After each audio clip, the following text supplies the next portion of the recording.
Rovers continue their unbeaten start over in the Championship, heading out on the back of a Lancashire Derby 0-0 draw. But just how well has each and every one of the Rovers players done so far? Well, I'll tell you all about it next.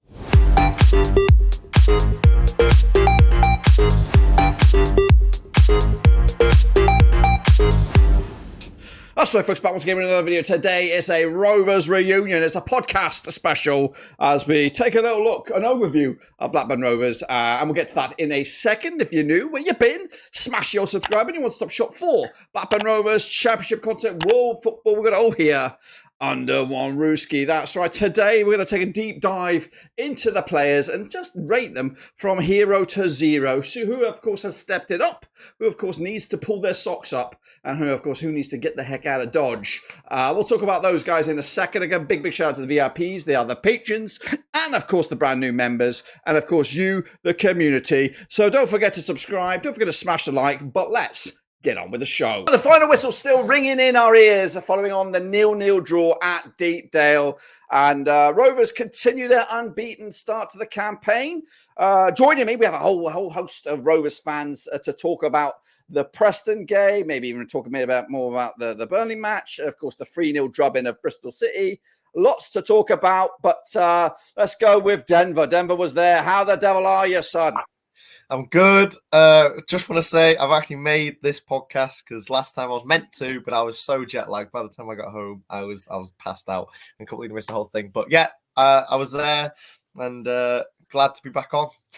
Glad to be back on. Let's talk about your exclusive. You had to chance to talk with Owen Beck's brother. All right, is that true? Put that one in there. Yeah. No, because I would say good friends. Like we knew each other in school, so we were, we'd be in the same classes and whatever. And then when they announced Owen was a Rovers player, straight away I was like, it was a bit surreal because I know of Owen. He lives in the area. When we played football, and he's been around, and a few other players. We've got like Dylan Levitt as well, who played up in Scotland for that, around here as well, and Ryan Hedges, of course, he's a local boy as a player. But Owen being a similar age, and his brother being in my school and in my class, so I've been dropping him messages and just saying, whatever, if he's at a game, let me know and whatever. And the incident today was a really good conversation. So I think straight after the game, I won't talk too much about it. I'm sure we'll have a big discussion with everyone, but it was just a little one where I just messaged well. And then he went and then that's how I found out that the bite happened. At the time, of course, you couldn't really see it. We were on the other side of the ground in the stand, so we didn't really know what happened per se. Just that there was a red card, and then of course his brothers let me know that it's been bitten and he's a bit shook up, and yeah, so it was an interesting conversation, that one. But yeah, no. Yeah, it was very, very. I don't know if it was obvious initially on the TV, but it's definitely afterwards, and we saw him suggesting that he was bitten, and there's been some aftermath with that. Also joining you at Ewood was Jacob. How was your visit to Deepdale? Not at Ewood, at Dumpdale. Dumpdale. Sorry, I'm a little bit foggy. How you managed to get out of there alive? Well, no, yeah, just about. No, the Preston fans are a bit tamed. Me and Dem offended him off. Yeah. Yeah, well, I spoke to a Preston North End supporter before the game, and he was talking about envy, I felt the game like the envious of Blackburn Rovers and the joys we've had or the successes we've had over the years. But I definitely found this game much more an even keel. When, of course, the recent games against Burnley have been very much one-sided, and Burnley definitely the favourites. This, of course, is a more even-keeled match. And was that on display today? Did you think there was a coin flip, or did either side actually deserve to win it? Either one of you want to have a crack at that?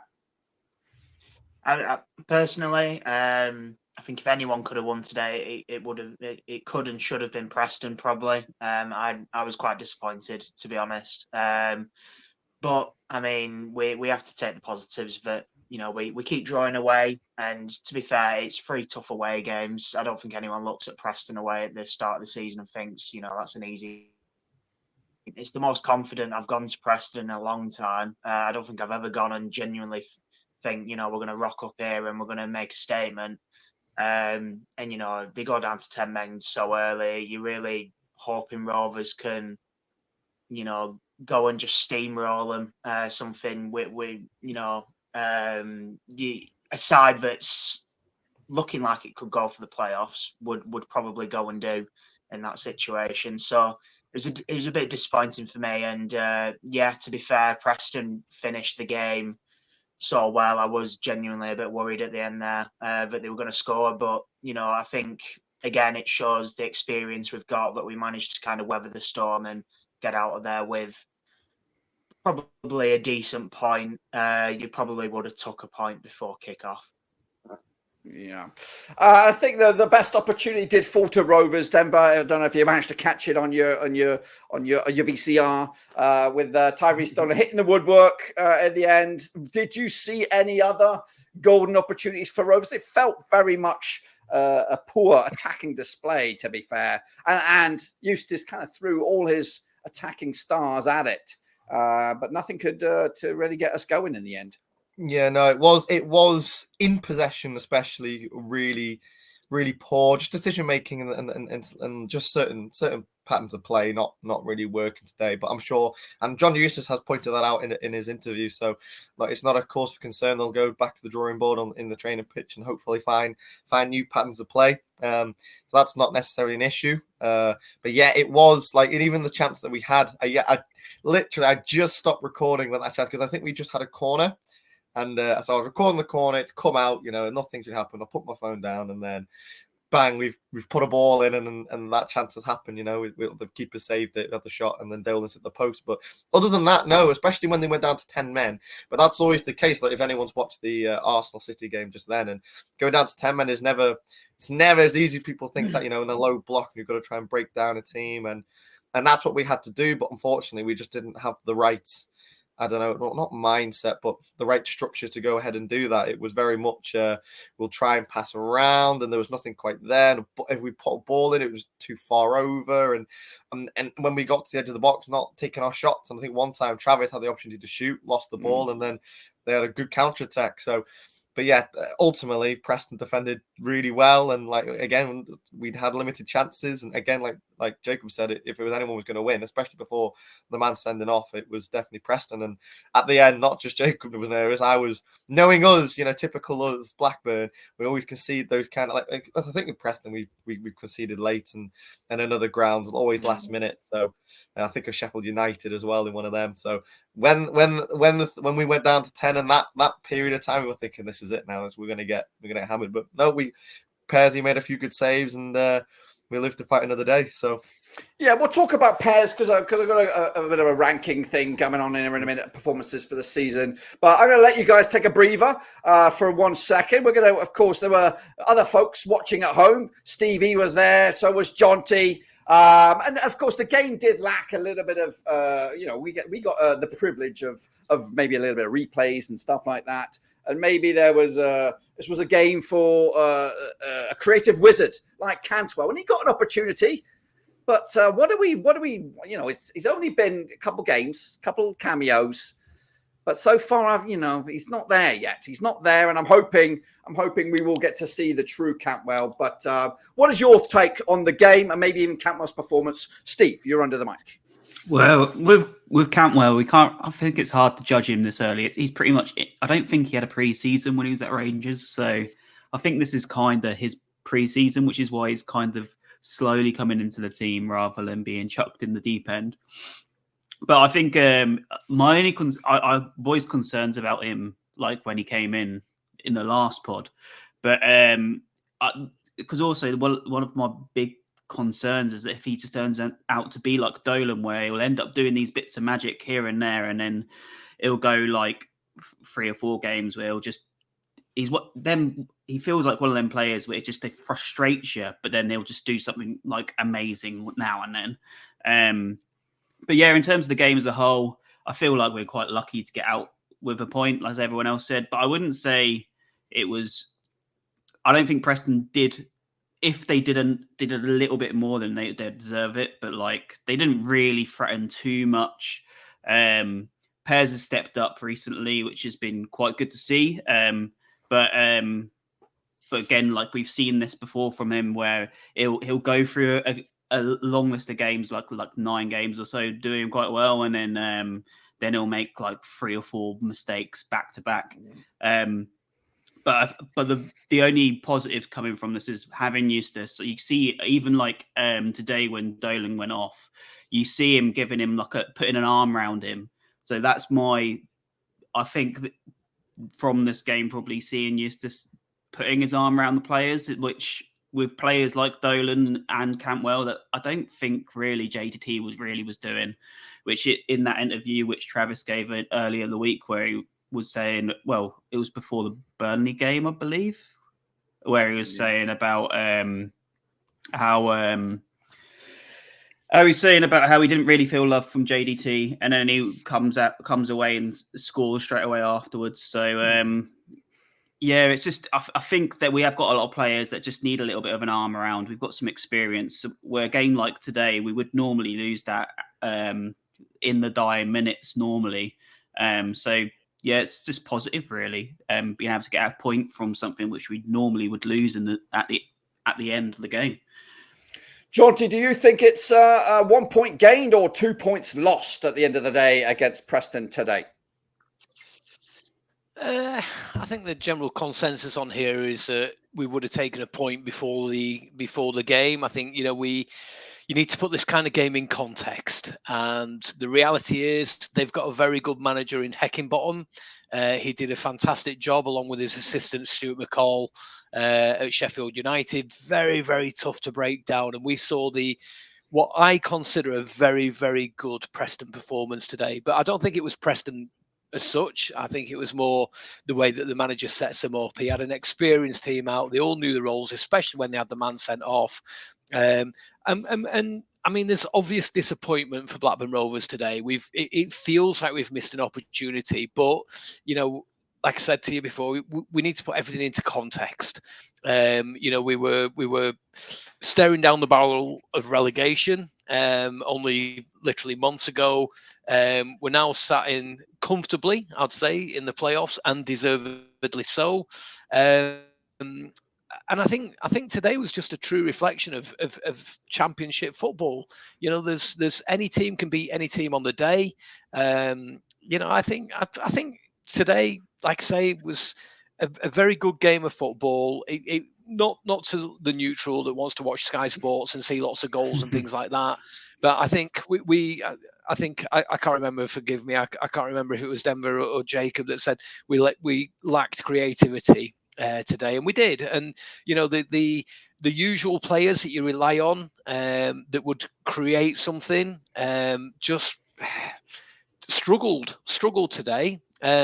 But I'm going to use the Burnley excuse. So we're still early days. We had 10 signings in the summer. We're still gelling. We've got off to a fantastic start. Let's put it into context. There's obvious disappointment. If this was January or February, I'd be really pissed off with them. I'll be honest with you. But we're 6 games in. I'm happy. Happy. That's actually our first game. I'm just looking at it right now. We haven't found the back of the net, so we're quite lucky to be banging in the goal so far. Let's get everybody in here. Let's have a big old get down here. So let's take a little look. I'm going to try and showcase the situation that we find ourselves in. If I can work the magic here, there it is. This is hopefully you can all see it. The games that we have played, including the cup. Let's go around we'll start at the bottom of my screen, and hopefully it's everyone's screen. Jacob, it's probably a simple question, but how would you grade that performance or so far this season? 8 games in, including 2 in the cup, 1 loss against Blackpool, which it's Blackpool, it's the cup. It was a strong 11, though. It was a bit of a poor performance there. Maybe a little bit of a poor performance today, depending on how you look at it. But solid results across the board. All in all, you're happy with this? Of course you are. Yeah, no, definitely. To be fair, I think the only kind of blemish on there is the Blackpool result. you take into context, like Jonty just said, where we were just a mere few months ago, and even heading into this season. I know personally, before we started, making the signings of Maktar and Yuki and whatnot, I was really down on this season, thinking we were going to be scrapping for our lives. So to say, the only really point of concern is the fact we're out the cup.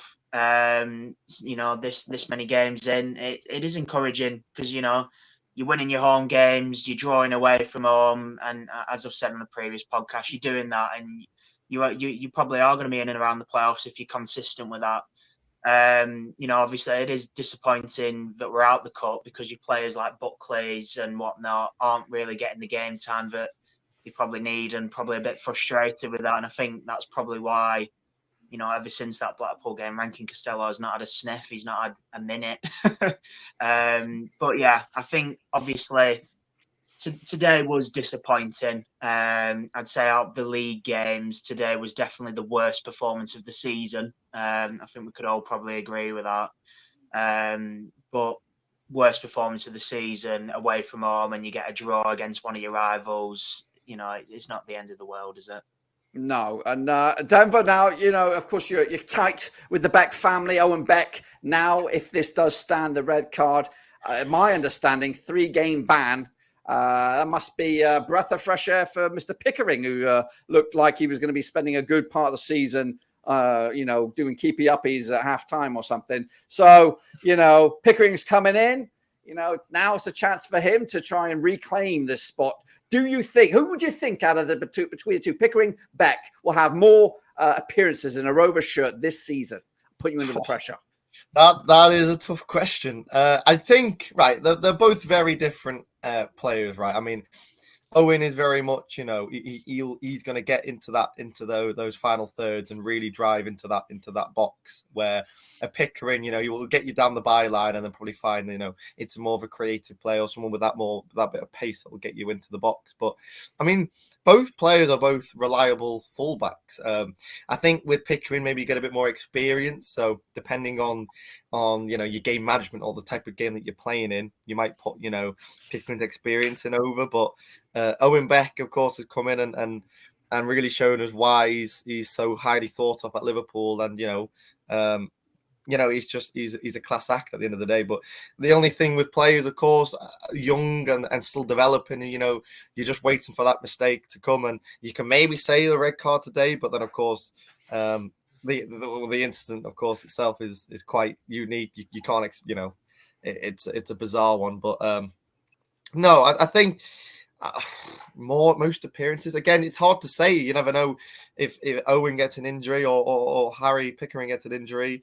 Like these things could vary. I know Pickering is renowned for having an injury every now and then, and but it's tough to call. Like they're both very, very good fullbacks in their own way. Of course, you'd suggest that Owen Beck would have you'd think that he would have a more higher chance of playing at a higher level, but you just never know. Yeah, it's a tough one to call. So you're not answering. You're dodging it. I can't answer that. Yeah. You always do. You always find a way to be on the fence. Every time we're going to be vanilla Rovers. It was a very long-winded answer that to sit on the fence. Well, Jonty, you again, like me, had the chance. I didn't know because I was preoccupied. But to replay that red card. I don't remember. I don't know how it all transpired.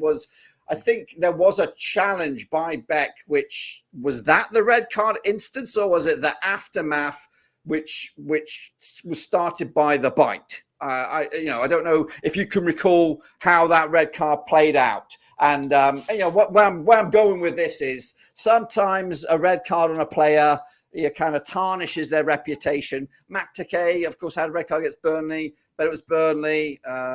He seems to be forgiven by the Rovers fans. I'm just worried that maybe Beck, his challenge may have tarnished his early reputation with the Rovers fans. So maybe if you could relay how the red card happened for me, because I'm going a bit foggy in my brain these days. So, yeah, I mean, it was getting pretty feisty. I mean, there'd been an absolute battle with Beck, and I think Preston's team talk before the game and at half time was, listen, he's a young lad, he's on loan from Liverpool, target that side of the field, because there was a couple of players having a go at him all throughout the game, sort of thing, and really trying to expose him as a youngster, shall we say. And then obviously there was a bit of a melee in there. Cantwell went in. The Preston player made an absolute meal of it. I think Beck was just, was just hot blooded at the time. At the camera angle, when I first saw it for real time, I thought Beck had been a little bit silly, because I thought it was just a blatant trip of the player that was running past, and he thought, have some of that, dickhead. It was that kind of trip up. As it comes to fruition, I think what's happened is that the ball was actually coming to him. It looks like he's tried to play the ball. The whistle's already gone, so the play's already stopped. It looks to me now that Beck tried to kick the ball, even though he had no need to, but he's completely missed the ball, got the player, and then... yeah, the rest is history. Nobody wants to see that in football. I think that's, the more I see it, the more disgusting it is. It really, really is. And I feel sorry for Beck. I really do. I don't think it will get overturned, because whichever way you look at it, I don't think there's enough camera angles to show, did he actually go to mean to just kick the ball even though the play had stopped, or did he go to trip the player? Like I say, the first camera angle, I thought he's just been a bit of an idiot. He's just tried to trip the player. He's let the occasion get to him a little bit, but for all the reasons I gave you before, that he's been picked on down that side, sort of thing. But yeah, I've never seen that in football before. Unfortunately, I didn't see it live today. But thankfully, I've not seen that, and I don't want to see that again. I think it's third world kind of stuff, isn't it? It's just bonkers. Yeah, and maybe there'll be some repercussions for the Preston man. There needs to be. There needs to be, because I mean, if he'd swung an arm at him, if you hit somebody on a field, you'll get sent straight red, and that's a 3-match ban. But biting is the next level for me. It's just it's animal like, isn't it? It's just wrong. But anyway. Yeah, well, it was, of course, a sour note to a bit of a tough old clash in Lancashire. Steve, I want to post to you now here. Of course, it's been back-to-back clean sheets for Rovers, which means Pears is between the sticks, and I think rightly so remains that way. But if all our defenders were fully fit, Danny Bath's come in now. Does he warrant a place in the starting 11 full time? Well, it's definitely I'd say Hayden Carter's the shoe-in for being the main centre back. It's just between the others, really. He's played well, like with the clean sheet today. The clean sheet against Bristol as well. He did start, didn't he, against Bristol? Yep. So I'd say he hasn't put a foot wrong. So I think with you don't really want to be chopping and changing your back four too much throughout the season. So yeah, I'd say let's keep him in with Carter, because again, I think out of everyone, Carter's been our best centre back this season so far. So and he just keeps getting better. Whether it's on the ball or helping the team progress forwards, or just in general, defense is kind of somehow this season, which I thought was probably going to be our weakest with the signings coming in, has been pretty sturdy. Yeah, well, Carter's been solid, but he, past couple of games he has been played in that right hand side as a right back. Maybe I'll throw this out to the rest. Do we have a decision to make at right back? Can Carter be there full time? Jacob's shaking his head. Jonty wants a piece of the pie here. I don't know. Let's start Jacob. He's at the bottom of the list here. Go on then, Jacob. No, for me, Britain adds a whole different dynamic when you're pushing forward, and when you've got Big Mac Torgay in the box, or even Yuki Sean at Norwich away, he can head a ball. He's a brilliant crosser of the ball, and for me, I don't like playing players square pegs round holes sort of thing. I think Hyam's been slightly underwhelming this season compared to the high-end we signed a couple of years ago. What I thought were quality. I think he got Player of the Year the first year he come in. So in my mind, anyway, I think when Britain's fully fit, you put him back in his natural position.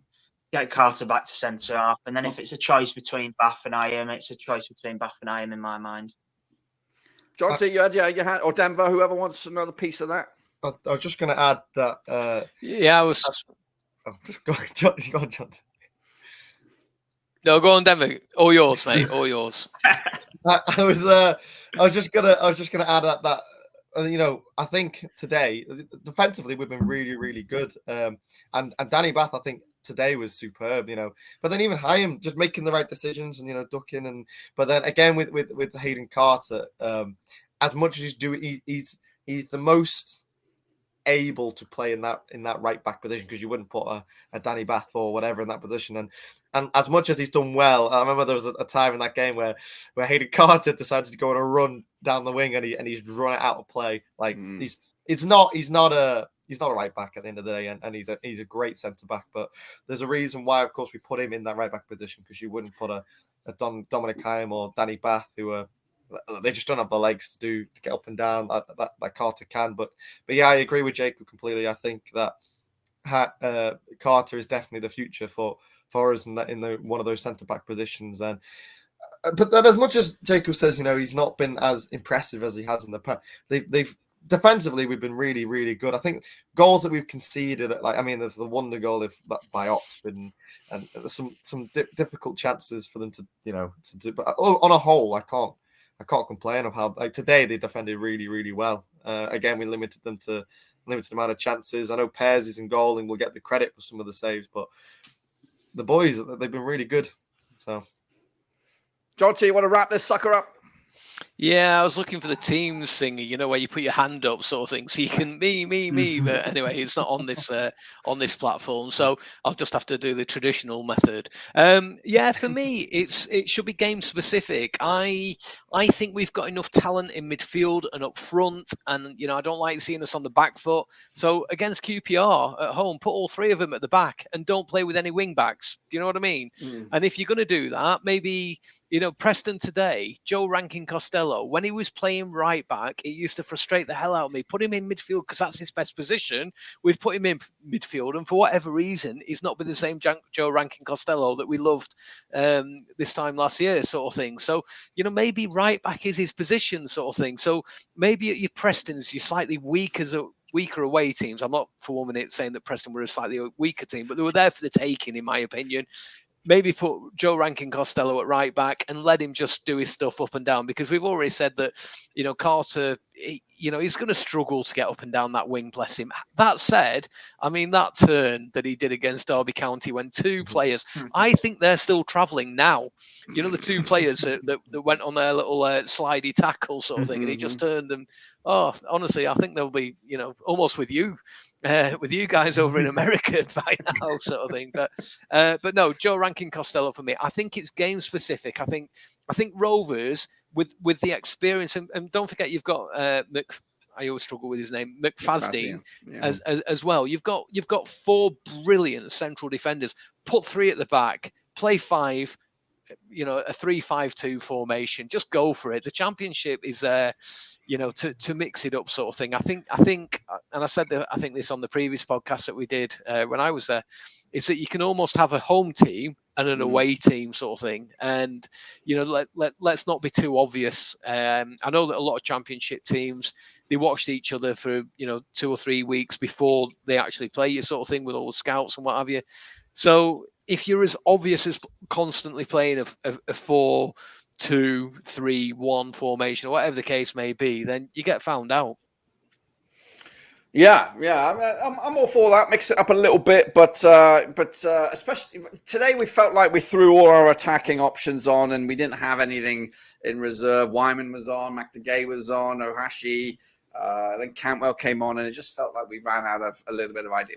But we didn't really just get going. But anyway, hey, I'm arguing over this. I cannot really be arguing over this. We are sitting fourth in the table, sitting pretty, yet to taste defeat. There's only a couple of us that are like that. The Blades are in there with 5th, and of course, top of the table, West Bromwich Albion. Well ahead, all of our end of season predictions. So pretty good. Now, we'll talk about where we want to, maybe we'll end up at the end of the day, at the end of the show here. But before we get into the meat of the podcast, let's talk about this. Let's talk about this, boys and girls. That's right. This very podcast with everybody here all taking part has been put forward as Football Content Awards Best Podcast. Well done to everybody. All you guys, you did it. You smashed it. You smashed it.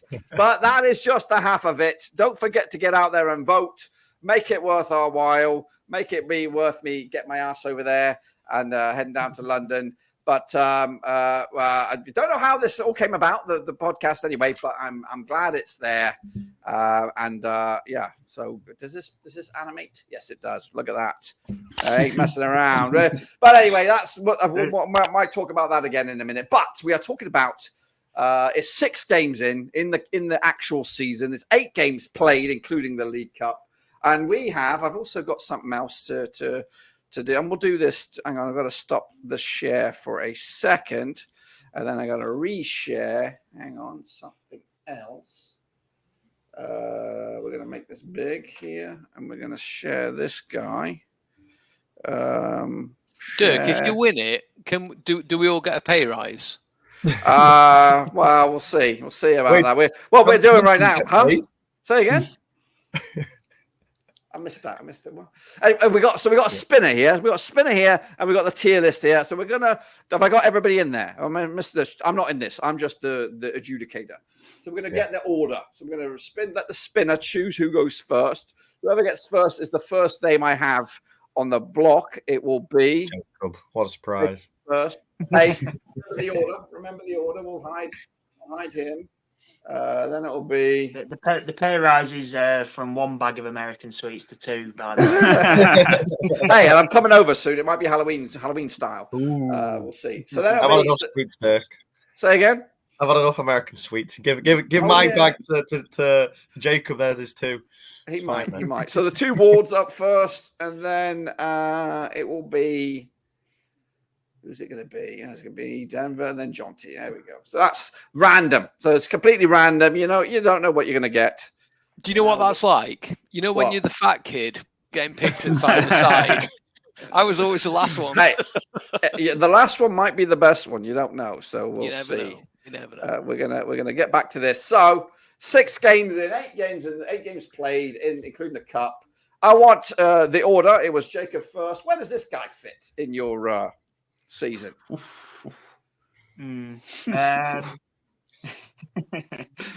Yeah, I think this is probably the most polarizing man in the club at the minute, to be honest with you. I think to be fair, I was speaking to a Rovers fan this weekend, and he was saying Pers has played his best football when he's had competition. You got to think like when Kaminsky were sat there on the bench, and Pers did really step up, and it does seem like since Toff's come in, he has stepped up his game again. 2 clean sheets, and today he was a bit hit and miss with his distribution at times. One time in particular, he really did spoon the ball when he kicked it.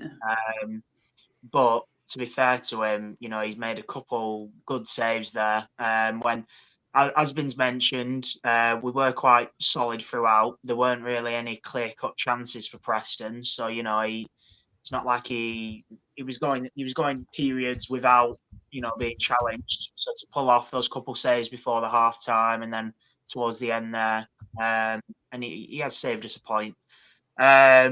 I think I'd go with a B personally. I don't think I could get an A, give him an A and get away with it. But I think obviously just because he started as a number 2, I think a lot of Rovers fans will always just kind of see him as a number 2. But I think some of the criticism is unfair at times personally. Yeah, well, awesome. I think I probably agree. So you would usually get the other keeper, but he hasn't played, so I'm putting him down there in the U as under. We don't know yet. So Steve, you get the first guy, which is Callum Britton. Not involved past a couple of games, but enough to judge him on it. When did he? How long has he been out for? Just 2 games, I think, isn't it? I think only just 2 games. It was just because my recency bias is going. It's this flag. I can't even remember it. I can't really remember anything that he's done. He's got an A assist. He hasn't really put a foot wrong, I wouldn't say, from what I can remember from the early games. But I can't remember anything really like.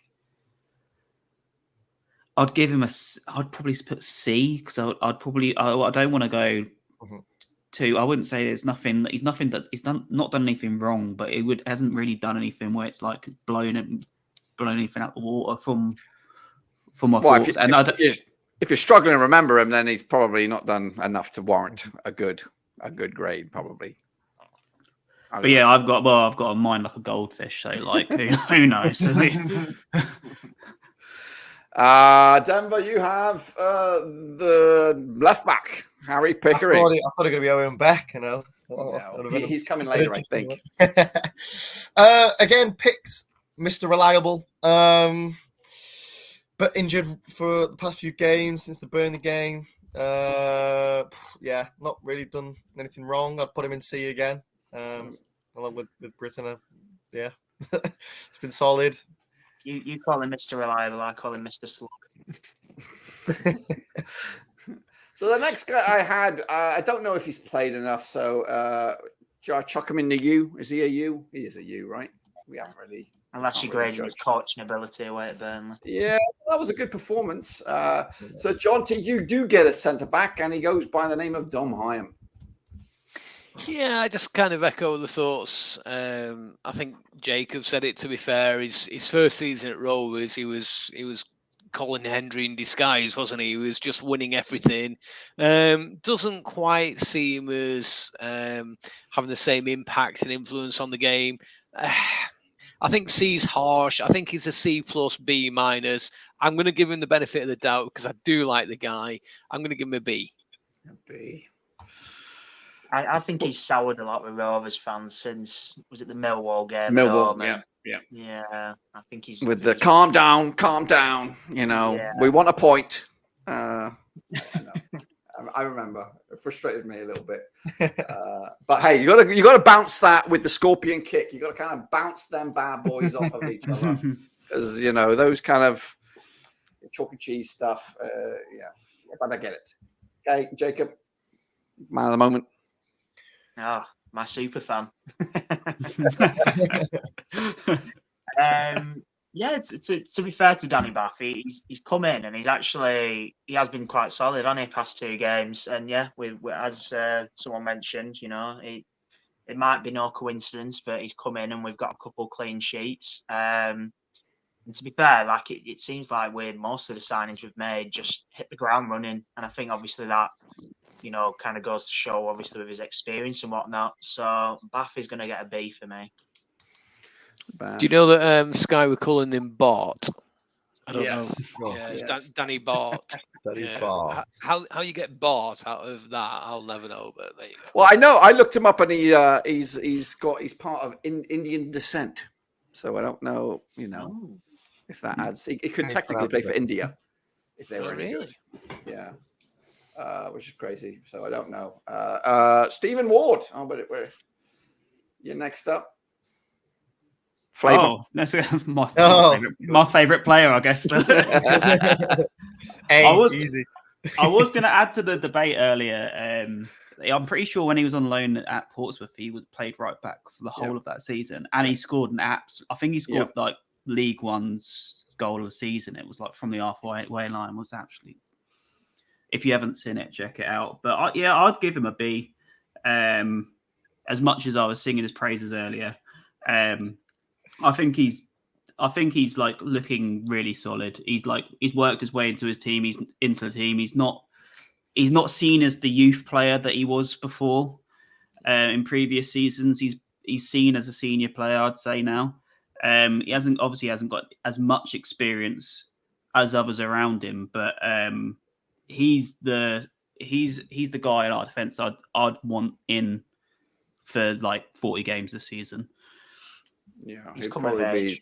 Can we just mention that he said he had a goldfish memory, but he plucks out that Portsmouth. He did. What? Well, it's because it's Aidan Carter. He's obviously my favourite player. Yeah, there it is. Well, speaking of fact, it's no setting up here whatsoever. But speaking of next, look at that. Look how I tell you, it's just the way it is. So Denver, your brother from another mother. No. Tell me about Mr. Beck. Despite the red, I should call his brother and say, right, what should I do here? I think phone a friend. yeah, phone a friend. I think it was considering the circumstances. He's come in and the first game he's played because of Pickering's injury, and he's had to perform against. That could be make or break for a loanee player, especially at Rovers. You perform badly against Burnley in your first game, that could set the tone of the loan deal for the rest of the season. And he again, it was a 15 minutes of like settling because it is a big occasion and playing at this level. And then he was superb for the rest of the game from what I remember watching in New York. But then against Bristol City, he was just again, it was just another class. And then today, again, I don't think he really put a foot. There was, of course, I think as a team collectively, no one was perfect. But I remember he made a good few challenges. Considering his size, he judged headers well, and other than the red card, of course. And from what I know, especially the fans when he was going off with the red card, they're all singing his name, and it was a bit surreal. So I'd say. So I don't want to have too many people in B, but I can't put him in A because then I've got that bias, haven't I? So I'm gonna have to put him in B. He's gonna have to go in B, I think. anyone want to argue an A for the game? I just want to congratulate Denver for saying like the sort of vox pop of the evening, which is tone of the loan. Did you just think of that straight away? Or was that the tone cool. of the loan? That was brilliant, Denver. Well done, I'm a lyrical genius. Yeah. To be fair, Dirk, I would probably argue an A, to be honest with you. Yeah, I was going to say, and do you think his trajectory is on going to exceed that of Harvey Elliott's loan spell? Do you think he can surpass that Liverpool loanee, or do you think he's going to be the second best Liverpool loanee we had? I really think it's early days, right? Because ultimately we don't know what's going to happen after this. If he's going to have a 3-match ban, he's going to have a 3-match ban. We don't know how he's going to come out on the other side of it. He's played 3 games, so to put him in A, it's high praise. And I can't be biased. I just but I think I'm saying B plus. Easily could have put him. I think you could put him in A, but there's a long way of the season to go, and I'd like to see if what happens in Pickering now cements that role and he has it for the rest of the season. It's hard to put him in A now, so I think B's the safe option because I'm Mr. Safe. I'm Mr. on the fence. So you are on the fence. It's all right. John, do you get? I think he's Norwegian. He's in midfield. It's trying. Yeah, I think to be fair, it's one of his better seasons. He's just extremely reliable. I wouldn't say I was skeptical of him when he first came to us, but he's a box-to-box kind of guy. He wears, he's absolutely deserved of wearing the blue and white half sort of thing. I think this is one of his better seasons, to be fair. I don't think he sets a world of light every game. He just, and I've said it before, he does the ugly stuff brilliantly.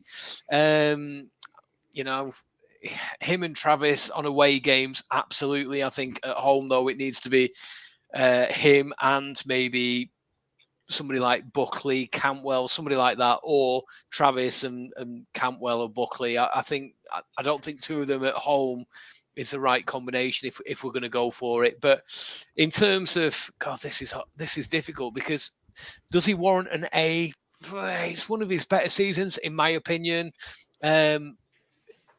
But I'm going to put him as A. He's an A minus. He's an A minus. Final answer. All right. Well, that's good. Spread the love a little bit. There we go. He reminds me of Richie Smallwood back in the day. Does the dirty stuff. Wears the number 6 as well, but just a nuisance. A nuisance. Sure. Yeah. He doesn't go for the headlines, but he does. Does a lot of the good work.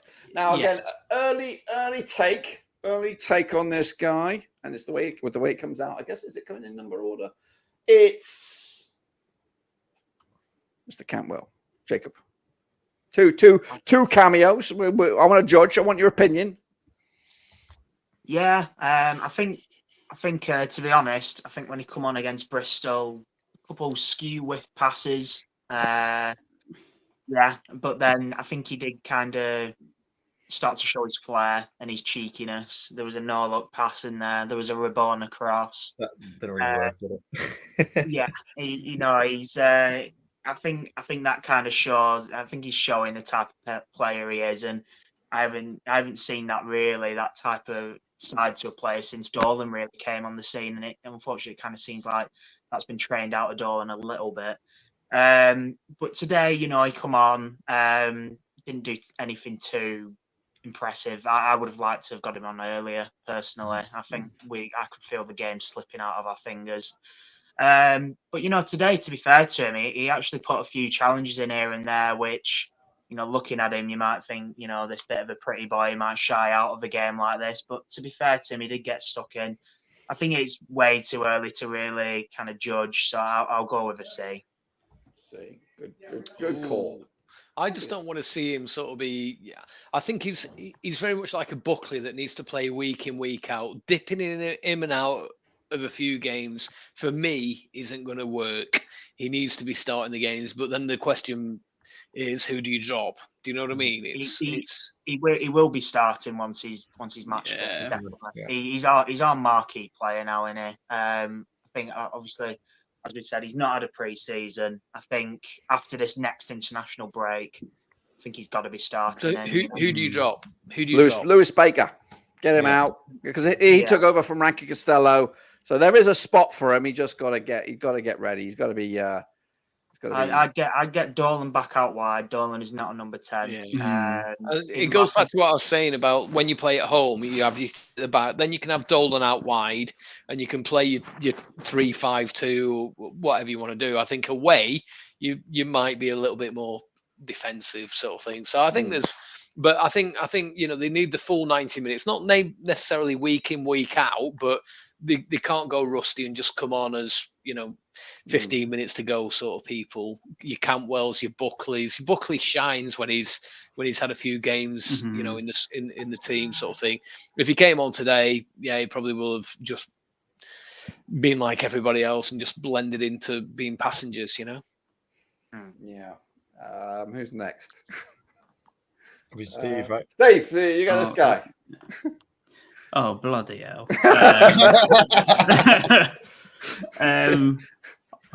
Well, I actually really like Joe Rankin Costello. He's just not really done much this season. Really, it frustrates me. Was it Dirk? Yeah, you frustrates Dirk, didn't it? Because remember you way back when on the early days, I was done with him. I was done with him. Yeah, but he did come back. He looked good. Yeah, and then he went away again. It's just so frustrating me. Yeah, that's what I can't. As I was saying earlier, is like we've got quite a few of these players that's like they can be great, but they just dip in it. They're not consistent enough when they are great. And he's a prime example. But then, as John just said, that I also think he's one of them that needs like a run in the team to end up actually like to hitting the standards that he can hit. So I'd actually get him back as right back. Best chance of him getting into the team is playing right back than in the midfield. So I think sorry to cut you off, Steve. I think it shows how out of favour he is rather since that Blackpool game. That obviously Britain's injured and he's favouring Carter at right back over Rankin Costello. Whether he just doesn't see Rankin Costello as a fullback because obviously he started the season as a winger. In my opinion, he's not a winger at all. No. I don't think even he knows what his position is, to be honest with you. He's very much the utility player, isn't he? Yeah, because he was playing in the middle at one point, but then Travers has come back and kind of like been a bit further forward, so he's lost that. I'd give him a C. I wouldn't say he's not. He doesn't deserve a D. But he just doesn't. In comparison of previous seasons, it's like, there's nothing really shining. Same as Callum Britton, to be honest. Yeah, John T, you have the Welsh winger. Edges. Is it not Denver's turn? Yeah, but Sorry. I I forgot. could have bet on Denver getting this man as well, you know. He's Welsh as well. The other kid who lives around grew up around the corner. Yeah, and I got my shirt. You give me that as well. Anyway, but Ryan Edges. See, Ryan Edges frustrates me.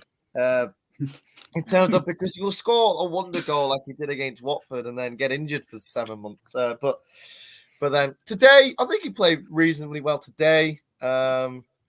In previous games, he's not looked out of place too much, but he's definitely one of the ones where when you needed a change in a game, you're looking to him maybe coming off first for someone else, and also managing his injury because he's slowly only just come back from that, hasn't he? And we were kind of like making sure he's okay and he lasts the season. But today, look, I mean, all our threat came from down his side, really. He'd come in and cut in across. But no, again, I'm looking at the plays in C, and I think he's probably done better than them. But then I'm looking at B, and again, easily I could put in between C and B. But what's everyone else thinking? I'm gonna go off the group. Do you know what I'm thinking? I'm thinking if he was a new signing that had just joined Rovers, you'd probably put him with a C. D. I'm just playing. Yeah, you'd probably put him in a C if he'd only just come in. But knowing what you know from what he can do last season, despite the injury and what have you, you'd probably put him in a B. Do you know what I mean? Because you you like the guy. So it's a real conundrum as to where you put him for this particular season. So I'm going to hand over to somebody else. Nice. Is it me? To the Denver. I think he's personally, I think he's a really frustrating player. Yeah. I think we've seen glimpses of him being quality, and so far this season, obviously he's got the goal Norwich away, but in my mind, I think he's one of the players that I'd be hoping to drop soon, to be honest. I think this Dewberry kid who we've got from Brighton looks a player in the little glimpses we've seen so far. I'd love for him to get a start over Hedges, who, in my mind anyway, has been a bit underwhelming so far this season. So, and on that note, I think he's C, right? Yeah. I don't think he does. Yeah. On that note, put him as a U. No, but I do I think there's something there. There's something there with Hedges, and of course, I've conversations around because of course I work for Welsh clubs around here, and they know the rise of Ryan Hedges. And it's a fun fact that when he was scouted for Swansea, he wasn't actually the best player in the Flintshire team at the time, but he had a really good game against them, and that was it. It's what happens. But yeah, no, he's one of them players that just.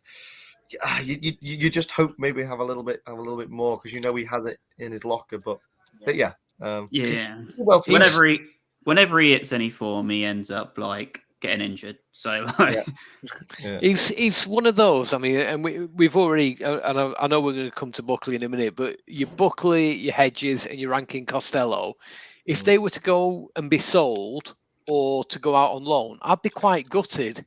But equally, when they stay, you're a bit like, come on, you can see the potential there. You know what they're capable of. They just don't rock up day in, day out, week in, week out. So Sam Gallagher, Sam Gallagher. Well, Jonty, here's your favourite of the month. We're going to do Buckley next. Oh, it's meant to be this, isn't it? Buckley, as much as I love Buckley, I mean, that guy, when we... Yeah. Hang in there. And he lost you there for a second there, Jonty. Are you still there? Yeah.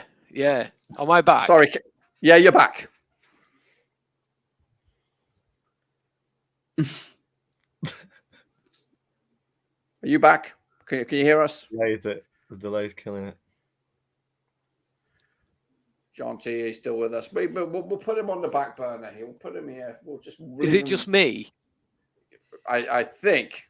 And there's anyone else. So was it me? No, it's me. No, it's everywhere. No. I couldn't hear him. I'm all right. I think I'm all right. You're back now. Yeah, you're back. You're back. We didn't hear anything you said about Buckley. Tell us about Buckley. He needs games. I'm going to sound like a broken record. The guy needs games. Is he going to get them at Blackburn Rovers? I'm not convinced, to be honest with you. Judging him on this season, I mean, to be fair, at Stockport, absolutely out of this world, categorically an A.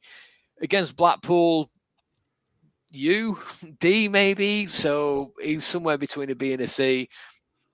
I just love what he's done for us over the last couple of seasons. So I'm always going to be biased. If it was down to me, I'd put him as a B. I'm a big fan of his. I really, really am. I've kind of followed his journey throughout his career as well. So yeah, I'm going to be a little bit biased on the guy. I would give him a B, but I'm happy to open it up to the guys because it might be a little bit more. Yeah, I think I agree with you, John. I think he on his day he could be like a really good player, and that's the only thing with him is though if you play him regularly, there'll be the 2 or 3 games in the season where he'll have an absolute stinker. But overall, you know he's got quality, and I remember when he first broke into the side, and he was a little bit fragile and weak because he was coming in, but his ability on the ball is second to none, and he can be some sort of player. But I think putting him in B, considering the lack of game time he has played, he's played what? He's been in 2 games, and they were both in the Carabao Cup. It's hard to justify putting him in B, but it's up to. And you know what? It's a good point because maybe that's his level. League One might be his level, and it pains me to say that, but maybe League One is his level where he would shine in League One, but maybe just can't quite cut it in the Championship. So, yeah, I vetoed it and put it in a C. Okay, boss. I think he's a good squad player. All I was going to say, that's not sitting on the fence then for like. Who's next? Who's got this one? This was a peach. Who's it? Jacob again. The king, the captain.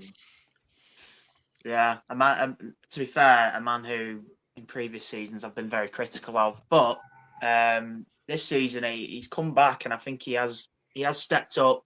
Don't get me wrong, there's still been a moment here and there in some games where, like today, Denver mentions, he's on the edge of the Preston box, lose the ball, and then they go and have a counter chance. And I'm pretty sure he did a similar sort of thing against Bristol as well. He does have a mistake in him, but to be fair, he's got rid of that Corey Evans out of him with the sideways and backwards, and has started to add a bit more, forward passes to his game, which was definitely needed. And even look at Burnley away. He hits that shot, and if that goes in, bloody hell.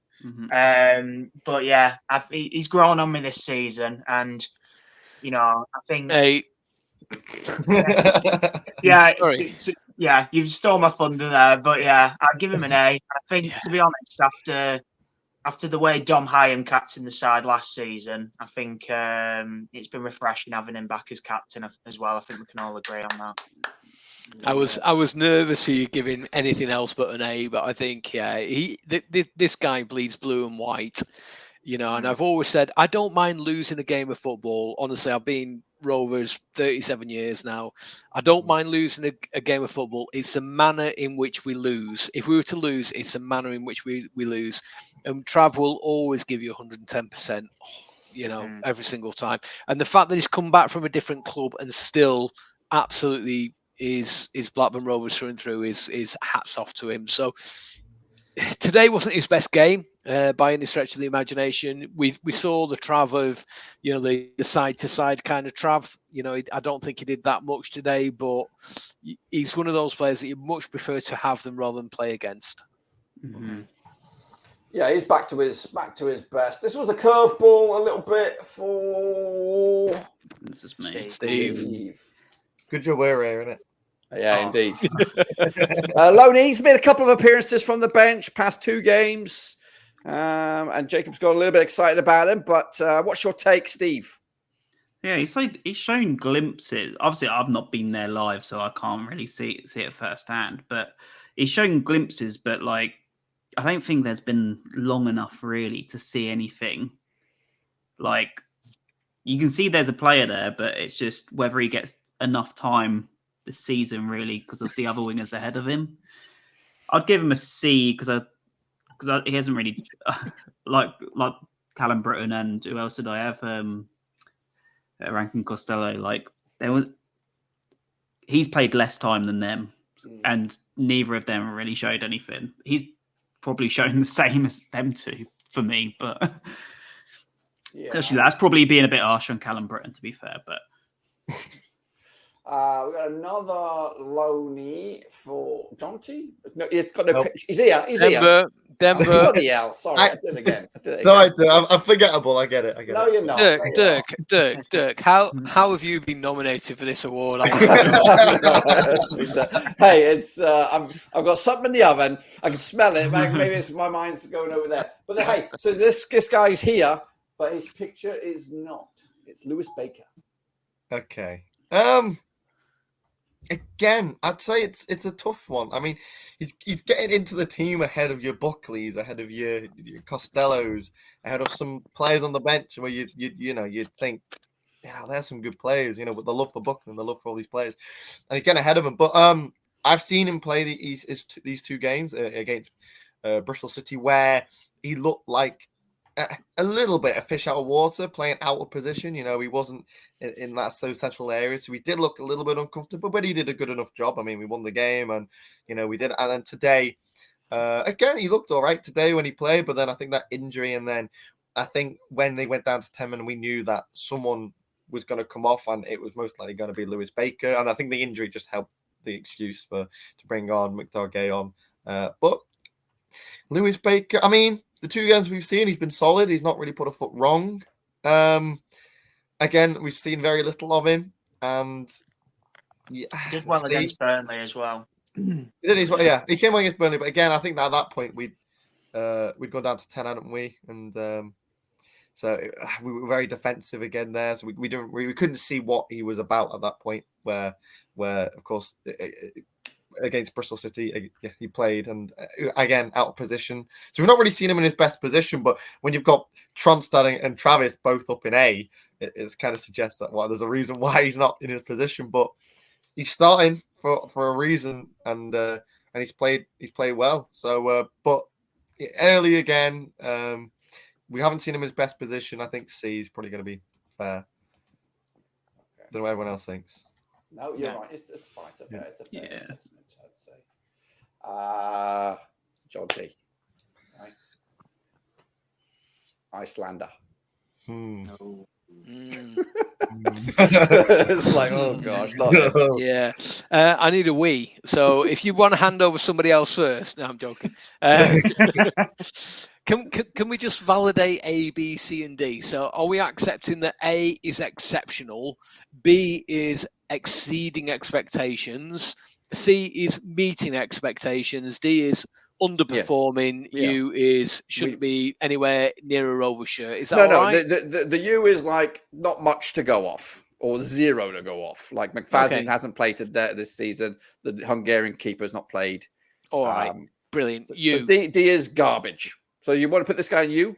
I don't think. I mean, listen, I didn't rate him much last season. I think he's one of young Dale Thomason's merry men. I'm trying to think of a polite word, merry men. So I'm and my feelings about young Dale Thomason. But I'm going to give him the benefit of the doubt because he's seen. I've seen little glimpses of him being slightly better this season, but that goal he scored was a hell of a goal. To be fair, say again. That goal he scored was a hell of a goal. To be fair, posting in, weren't it? But then at the same time, I think the defending was really questionable. I mean, I don't know why he was on the wrong side. I didn't want to say that. Yeah, I didn't want to say that. I didn't want to say that it was against the League One last season opposition, but I will do. But no, I mean, he's for me. Yeah, he's not a championship player. He a bit like Buckley, maybe he's a really good League One player. We've not seen much of him this season. He's made a couple of appearances off the bench, sort of thing. But this guy's even more of a utility player than any other player. I've got grave concerns about him. I really have, because I don't think he can perform up to the level just by coming on as a substitute. But I've been proved wrong once before. That was Only with Joe once. Ronkin Costello. Yeah, yeah, where I thought, no, I would make a better footballer than him, but he proved me wrong. But no, I'm not feeling it with Mr. Sigurdsson. So if pushed on an answer, I'd say it's still disappointing me, D. Well, that's good. Well, it's not good, Yeah. but Oh. glad I can use that row there because it's looking empty. Well, so I was going to put him as C, but then we don't know who's coming, So Yeah, and I just look at C at the minute. You couldn't put him in there with some of them in there, but yeah, I know exactly. Yeah, Sigurdsson is a because he came on, didn't he? And he scored a glut of goals, and he scored a good amount of goals in a QPR and in the cup games as well. He scored a few good goals last season. You thought potentially this was going to be, in Icelandic international, playing against England not too long ago, and you're thinking, and we said Campbell's a pretty boy. I mean. He's not bad. Lego lass. Exactly, but again, what we would quoting him as a Champions League player, and then what we've got has not been anywhere near that, which is a bit disappointing. But we still hope that there's going to be something in there. Annoyingly, I have a shirt with his name on the back, and anytime I wear it, everyone thinks it's Gylfi Sigurdsson, and everyone's like, What's going on?" I'm like, "No, he's a Blackburn player. He's not that one." And that frustrates me more than anything. Not Trophy Sigurdsson, I call him.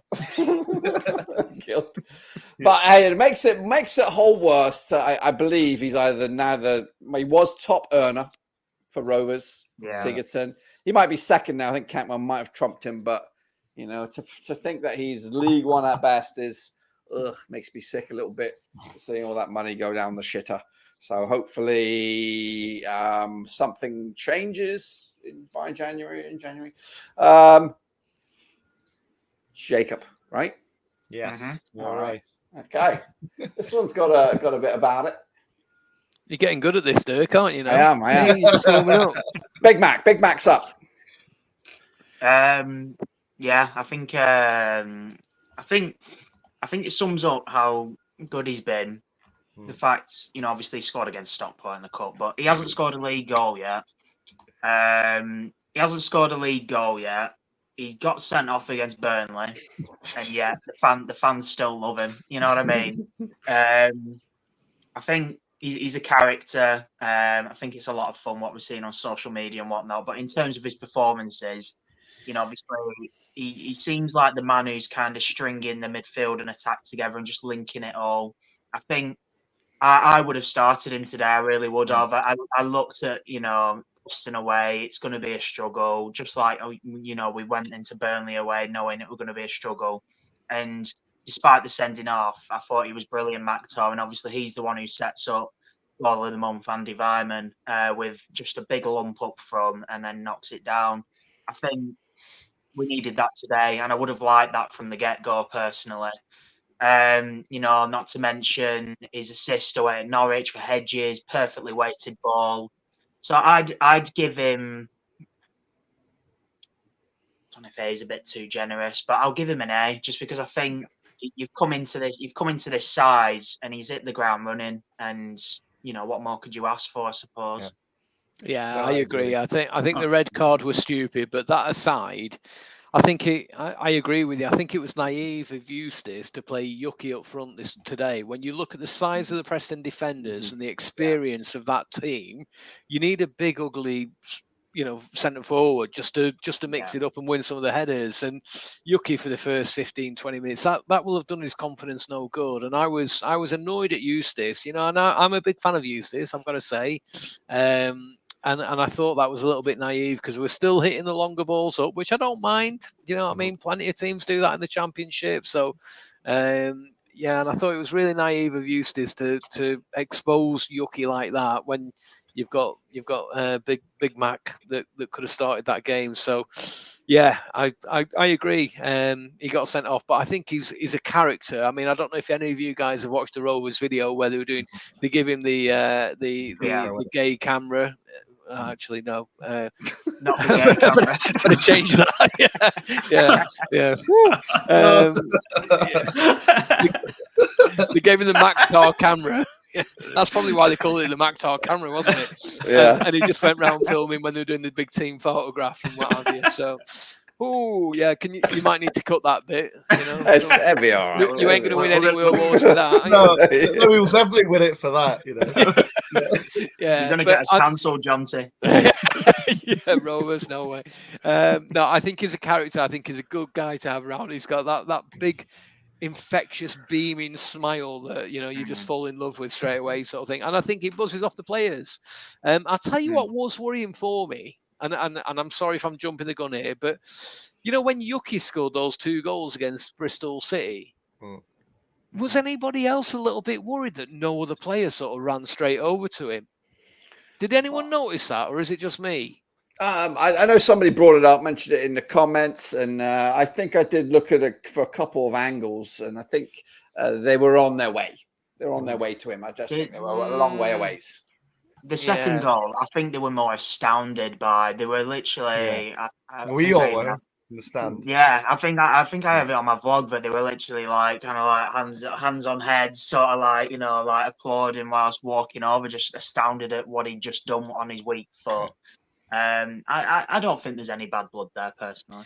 No, I just thought it was a little bit strange because I don't want to dwell on it too much, but they kind of congratulated the player on the ground. I can't remember who set it up. Dolan, I think it was. Yeah, no, I was a bit like, guys, what's going on here? It's I don't know. I don't, like I say, I don't want to put a negative spin on it. It was just an observation because I was over in Crete for that game, and I just like, it's the first thing I saw. I thought, wow, what a goal! You know what I mean? But he kind of celebrated by himself, and I felt a bit sorry for the guy. Anyway, move on, Dirk. Well, actually, it's a great segue because it is Dolan next, and it's Steve Ward.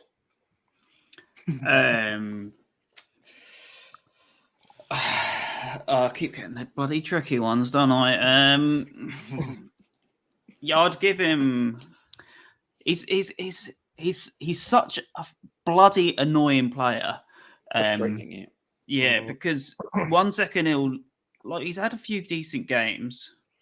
Like he hasn't done anything like really. He hasn't been consistent enough. That's the biggest issue with him. And he always does this stupid. You always say it, Dirk. This flip flappy shit that just gives the ball away. When we're in like strong attacking positions. But can you move it just because I want to see who else we got where so I can compare with how we like in terms of. I'd give him a B because in comparison, like he's done more than everyone that's in C, I'd say. But he's nowhere near strong enough to be an A. He scored a few goals, Hanny, this season to cut him a bit of slack, but he's not an A. He's probably better than a C. I'd agree with you there, Steve. But yeah, this flip flap shit, is that a technical term or? yeah. It's when he always does this Cruyff turn, and it just always seems to like he turns into a player that's like 10 times the size of him and just gives the ball away. Or even like if you look at today, if we're being really really picky, he should have scored today. He just didn't have that reactions to put it away. Because if he reacted quick enough, which any normal person, but these are professional footballers, like should have that reaction speed, especially as an attacker. Open net, like he should have been putting that away. But I prefer the keeper to save it than him take the post, if I'm being honest, because at least he's got it on target. He absolutely, rule number one, get it on target. You've got a chance of but his reactions were poor. I think he's unlucky not to have a goal today, and obviously the big one away at Burnley, which was a legitimate goal, and I think he scores that goal away at Burnley, and I think we're talking about him a bit differently than we are right now. Yeah, he's someone I think is at risk with Cantwell coming in. That could possibly be one of the people that ends up dropping to the bench for Cantwell to slot into the side. But it's annoying because he's somebody that like you really end up liking, resonate with like all the stuff he does on social media in terms of like the causes has, you want him to be fucking banging 15 goals a season in, but he just hasn't got there yet, really. And he needs to sign the contract. What he needs to bloody do. Denver, you ready? Schnitzel, let's go. Oh, this is a fun one. Just to quickly go, I'm going to go back on a few. What was it? The Mick Dalgay not starting. Just from a coach's point of view, like, well, I think everyone understands the reason why we started with the team that we did. They just beat Bristol City 3-0, and we had there was no bad thing to say about that team, and it was phenomenal. And I think we were saying how Yuki it's harsh on him. With the big centre backs, whatever. But at the same time, I do think they were targeting him because of, everyone's talking about Yuki now. So whenever he got the ball, they were just on Yuki. But yeah, I knew we needed to bring him on at half time for sure, just to have that presence, and he did really well. And yeah, anyway, Andy Weimann, I mean, that goal alone should just put him in A, I think. But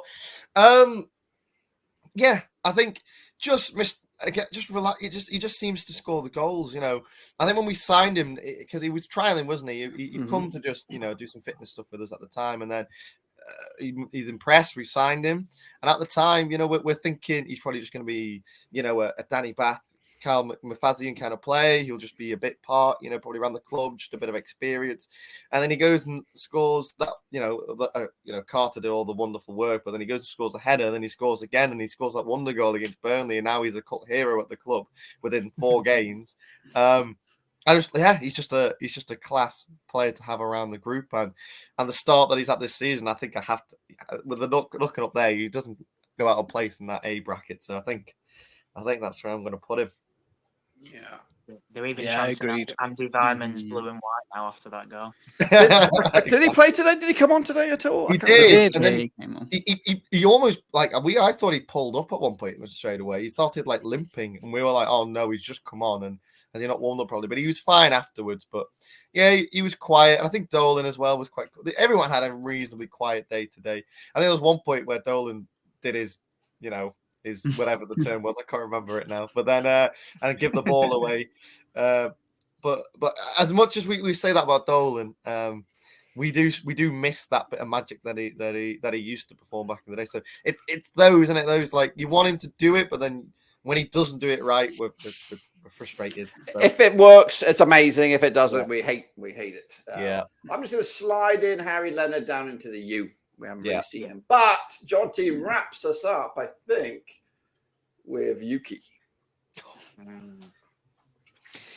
Categorically an A. I think anything else would be an injustice, wouldn't it? The guy has come from Japan. He's obviously a different type of footballer. I was slightly skeptical when anybody comes from any different leagues, because I don't think they realise how tough the championship is. And he's done exceptionally well, in my opinion. I think, like Denver just said, the more brilliant he is, the more exposure is given to other teams, the more does he put on him. So yeah, maybe I was a little bit harsh on him today. I think again, going back to Denver's point about Weimann is testament to how difficult today is. There was a lot of decent players there that just didn't make any real impact on the game, and the substitutes didn't either. So, it shows how I think it was a real decent performance. I think what you've got is a really good performance from Preston today, in terms of defending, in terms of playing with 10 men, and a really poor creative Blackburn Rovers today. So I think you've got that perfect draw, haven't you, really? That perfect storm of a draw. But Yuki, delighted with him. Hit the ground running. Our top scorer, I think, with 5, is it? Something like that. So 4 in the league. I think he might have something 4 in in the league. Yeah. So yeah, I think anything other than an A would be a ridiculous comment. And he goes just like that. Well, that completes this sort of thing. But let's just go one more time round here. Start with Jacob. If you could have to pick one of these guys that you think will be gone, disappeared, transferred, binned off by Eustace in January. I know you're maybe looking straight away at the D guy there, but does anybody? Maybe rephrase it. do you think who do you think's under pressure? Under Sigurdsson. the pressure the most. Sorry. under the pressure the most, and you could look at Sigurdsson, Hedges, went from people's points of view here today. Travis, maybe Joe Rankin Costello. Who do you think will be sweating a little bit come January, or could be on his way out? Yeah, I think Arne Sigurdsson is the definition of the question you've just asked.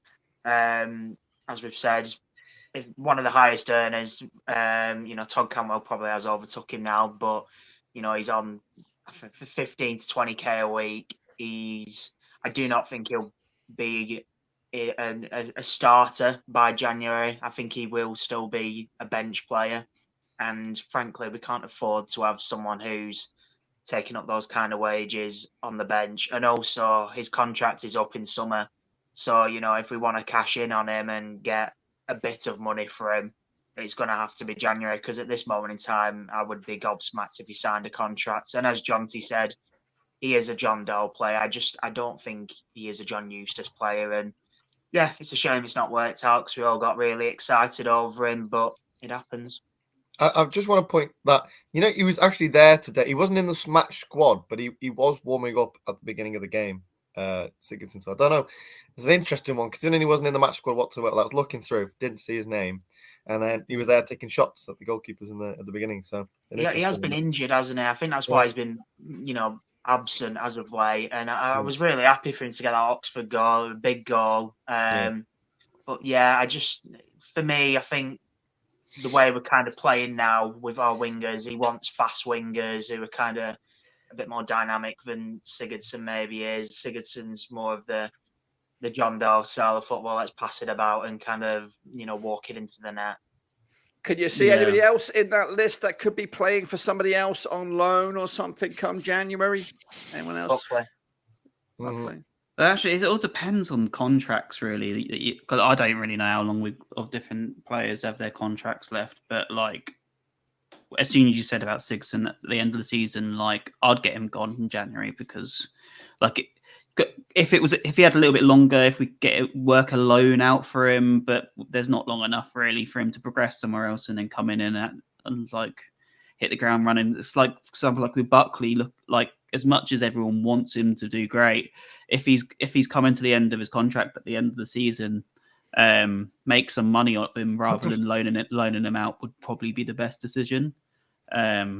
But yeah, it all depends on the contracts, really. I just can't see him breaking into this side, and he isn't even getting minutes off the bench at this point, Buckley. So he must be getting frustrated. And as I said before, that was the biggest kind of killer with us going out the cup for players like Buckley, who had a brilliant game, as we said at Stockport. They brought the record for the most touches for us in a game or something daft, and then he just won't get a sniff now because he's not getting in again above Travis or Sondre.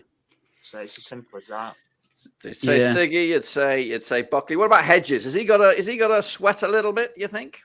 I think he's all right at the minute. I mean, he's starting every game, isn't he? So unless there's a major another injury again, and then someone like Sigurdsson somehow amazingly gets in and takes his place, I can't see that. But yeah, I don't know. It's a tough one to call. But with Buckley, you never know, because there's still plenty of time before the January transfer window. You could come in and then have another solid game, and you could have a few appearances. So, because our point of view now, of course, he's not got a sniff and coming on, but there's loads of time of the season and injuries to come where he could be called upon and get into the team. So, got to wait and see. We've got to wait. I do think this is the first season for a while. It's probably our best squad we've had for a while. Where if somebody gets injured, you've actually got the replacements. Even the season we got promoted from League One, we didn't have many injuries really. I don't, off the top of my head, I can't think of Lenihan's the many. only one I can think of when we had Paul Downing, a centre back. Yeah. But that was what a player, by the way. But yeah, that was it really. It was him and Mulgrew and Paul Downing. But yeah, I agree. Last season, I think we had Pickering playing centre back at one point, right? So. Okay, so currently we find ourselves there in fourth place, of course, and the next on the horizon is these games, of course. I'm hoping to be at least a couple of these bad boys. But around the room, just a quick, sharp shot. There's how many points is that? Who's the mathematician amongst us? We've got 8 games, 3 points. Does that 24 points plus potential here? Is that right? 24. Yeah, 24. Yeah. Look at me, whiz. So out of 24 points, 8 games on the offering. Jacob, how many are we getting? Putting me on the spot here, Dirk. Yeah, we are. I think QPR, we will beat them at home. Generally speaking, London teams don't come up to Ewood and do well unless it's Fulham. We don't talk about them. So I think we'll get the 3 points there. I think Coventry, they've started really poorly, and I think there's quite a lot of pressure on Mark Robbins right now. I do think I'll go to this game as well. I'll go with a win there. I think we're due a win there, to be honest with you, as well, with the way they currently are. So 6. Plymouth could be our first loss of the season, but it's Rooney. I don't know. It's a weird game that. I'll be optimistic and go with a point. So that's 7. Swansea at home. They've just sacked their manager. Oh no, that was Cardiff. I think Cardiff, so. Yeah. I'll go with a win. So 10. West Brom at home. That'll be a tough one. 11. Watford away. Yeah, that'll be a struggle. That might be our first loss. I'll go with that one as our first loss. Blades at home. That'll be a struggle as well. Maybe 2 losses in a row then, and then maybe wrap it up with a win against Stoke. So I'll go with 14, Dirk. 14 out of 24. I'm going up from down up. Denver, how many? I was just looking through it while, of course, Jacob was going through it. And I think we'll get 12 points. I'm looking at it. QPR, I think, will be a win. Coventry, I think, going away there. It's never in a happy place when we ever go to Coventry. So we'll get a point if we're lucky. Plymouth, I'll take a point. But anytime we go to Plymouth, we always lose, don't we? That trip down is horrendous, or trip back up after a loss is even worse. But we've got Swansea after that. I think it's a possible win there. So that's what that'll be 3, 6, 7, 8 points. I think West Brom will be a loss. Watford, potentially, we could get a point there, but even maybe a loss. Sheffield United, I think, is going to be a tough one. Those 2 games, West Brom and Sheffield United, are going to be the 2 main ones. And then a win at Stoke. So say a Watford draw, loss at West Brom and Sheffield United, and then a win at Stoke. So 12 points. So half the points, max point you can get. John T.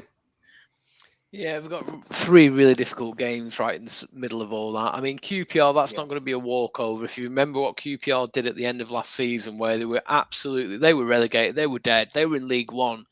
And then they just came back from the dead, resuscitated. That ain't going to be an easy game, is QPR. So, again, we need to manage expectations on that one. But, yeah, you'd like to think 3 points. Coventry, yeah, I'd like to think 3 points there, but I think I'd take a point now from Coventry away, to be honest. I mean, you guys have been calling it Plymouth Argyle. It's not. It's Wayne Rooney's Plymouth Argyle. Have you noticed wherever Wayne Rooney goes, they always put Wayne Rooney's Derby County, Wayne Rooney's Plymouth Argyle. So you need to just correct yourselves on that, lads. Yeah, I mean, tough. I mean, to be fair to Rooney, they beat Sunderland at home and then just... They lost narrowly at the weekend on yesterday, 1-0 to West Brom. So I think that could be a tough game. I'd take a point away at Plymouth now. Bearing in mind we got beat there, annihilated there 3-0 last season, which I was at. Swansea, you'd like to beat at home. I hope you're counting Denver because I'm lost with this. So 3, 6, 7, 8 up to now. West Brom, I'd take a draw. 9. Watford, tough game. But Ryan Hedges, what a goal he scored there last season, wasn't it? That was on Sky at 12 o'clock, some ridiculous time. Again, I'd take a point away at Watford now. Sheffield United, yeah. I mean, to be fair, the league table that you've been putting up, Dirk, yes, we are in 4th, but the reality is we're in 5th because Sheffield United had 2 points deducted from them. So, you know, in terms of actual points themselves, then, you know, Sheffield United on paper are well, not on paper, they are below us, but on points they are above us. So that's going to be a tough game. But need to win our home game, so I'm going to give 3 points there. And Stoke, yeah, we've got to beat those, but they've just changed the manager, haven't they? That's recently, so yeah, I'd like 3 points at home to that. So whoever's calculating that, good luck. I wasn't, so I'll go with 48 points there. I think 24 points out of 24. Brilliant. Yeah. Yeah, I'll go with that. I Yeah. love that one. Steve, wrap us up. How many points do you reckon we're getting? Right. To try and make it go nice and quick, I think we'll get 3 against QPR. We'll get a point against Coventry. I actually think we'll do Plymouth, so that'll be 7. And Rooney will be on the edge of getting sacked around that time. So then we'll beat Swansea. That's 10. Lose to West Brom. Hope I can see us drawing against Watford because I'll probably go to that game. So it'll probably be like 11. Yeah, and we'll beat Sheffield United, but lose to Stoke, and because that's the classic championship, I reckon. yeah, Everton the other way around. Bit of randomness. Yeah, so I think it was 14, right? Wasn't it? Yeah. So a couple of high points hauls. I think Denver were the lowest, but it's not bad. Than that, reality, won't it? It'll be 7, won't it? I think that'd be a good points haul. 14, or between 11, 12 and 14 points. I think pretty good. But hopefully you guys are right. We're going to wrap this sucker up, of course. Just quickly, just saying. Best. Apparently, we're in the mix for best podcast. Who would have thunk it? But it is all down to you guys for taking up a bit of your time. We'll remove that sucker here. I was a bit too. Did you grab that, Johnny? Do you want me to put it back on? No, I got it. Okay, but I'll rewatch the video and I'll get it then. Yeah, but let's go round the room quick. Closing comments. We'll go backwards to first. Steve, tell us. I don't know what your thoughts are about Rovers at this current state of play. So I think we've probably been a bit more negative than we would have been because of today. But from the start of the season, we're undefeated. We've got a squad which, we're fully is great to be fully behind. Coming up to that October period, I think I saw near the end it was there was 3 or 4 days between each of the games, so it's going to be really good for us to have a full squad around that time. Especially some of them teams that we're playing, like Sheffield United, who have got quite big squads. But yeah, it's really positive to be a Rover fan. Despite today, we're still undefeated. We got a clean sheet today. We haven't lost, and we didn't lose to either of our rivals so far. So yeah. Jonty, closing comments. Yeah, let's not get carried away. It feels like a bit of a kick between the legs. Today's result, I thought Preston were very good. But no, if somebody had said to me at the start of the season, 6 games in, you're going to be in 4th position, I would have absolutely snapped the hand off at that. Let's not get giddy. This season for me is all about rebuilding. In Eustace we trust. Give the guy a chance. Let him get over this season. If we finish 8th or 9th, brilliant. And let's go again next season, even stronger. I think if we went up this season, it might be a little bit too soon. But let's enjoy what we're seeing. We're seeing a lot of good stuff. There's going to be days like today going forward. Let's just ride those out and let's enjoy the good times. Denver. Just on what was said then, look, as much as we didn't play very well today, we didn't lose. So you take those days, especially, what do I think so far? I mean, it's been great, just been able to, of course, finally getting to these 2 games. Depending on Saturday if I'm working or not, I'll try and get to QPR, but then I'm away then for a bit. But no, it's been great to watch the lads and the positivity. But then typically Rovers fashion, we normally start off really well, especially these past few years, and then January hits, and then February hits, and then we become a mess. So let's try stay positive and enjoy what we're seeing now. Tactically, it's actually really enjoyable to watch, seeing the long balls pressing when they're not coming onto us, and tactically just seeing a bit of variance and a plan B, maybe what they didn't see under John JDT.